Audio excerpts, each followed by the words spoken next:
বাংলাদেশ জাতীয়তাবাদী কমিটির সহসভাপতি। আমরা আপনার কাছে আর কিছু চাই না, আমাদের হৃদয়ে রব্বুল আলামিন আপনি দয়া করে আমাদের নেত্রীকে পবিত্র কালাম থেকে একবার সূরা ফাতিহা এবং 3 বার সূরা ইখলাস পাঠ করি সবাই।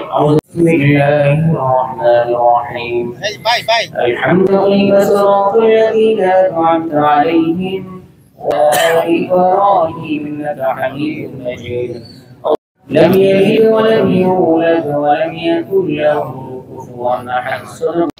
আমরা তোমার কিছু গুনাহগার বান্দা মাবুদ, একটি দোয়ার মজলিসে আমরা বসেছি, দোয়া মাহফিলে বসে আইওয়াল মুরসালিন ওয়া আলা আলিহি ওয়া إن لم تغفر لنا وترحمنا لنكونن من الخاسرين يا أرحم الراحمين. السلام عليكم.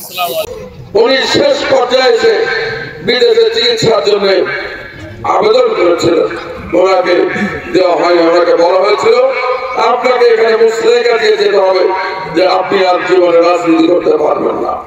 উনি বলেছিলেন না, আমি রাজনীতি করতে পারবো না, এই কন্ডিশনে আমি দেশ ছেড়ে যাবো না।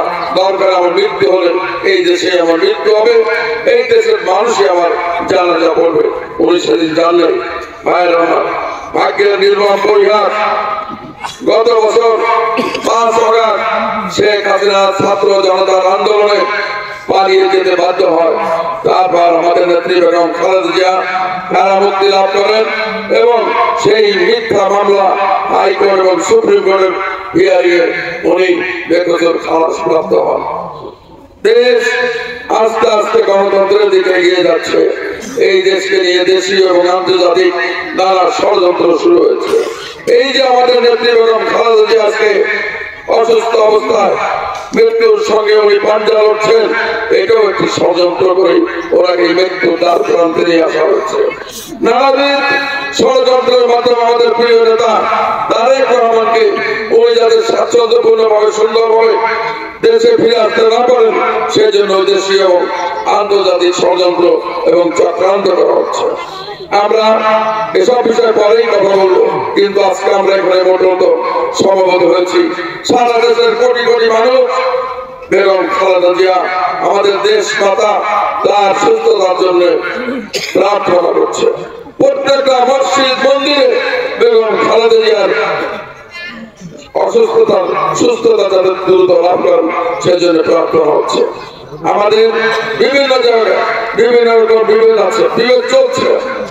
5 তারিখের পরে অনেক নবাগত সুবিধাবাদী লোকেরা এই বিএনপিতে ভিড়ে পড়েছে। অনেক সুবিধাবাদী বিএনপির নিয়ন্ত্রণ নিতে চায়। কোন সুবিধাবাদীর হাতে বিএনপির নিয়ন্ত্রণ যাবে না। সর্বস্তরের ভাইদেরকে আমি অনুরোধ করতে চাই, আজকের এই বিপদের দিনে আপনারা সকলে কায়মান বাক্যে বেগম খালেদা জিয়ার রোগ মুক্তির জন্য দোয়া করবেন এবং ভিতরে ভিতরে নেতা দরকার নেই, সাধারণ যে ভাইয়েরা আছেন আপনারা, আপনাদের ঐক্যই হচ্ছে আমাদের প্রধান শক্তি। দয়া করে আপনারা ঐক্যবদ্ধ থাকবেন।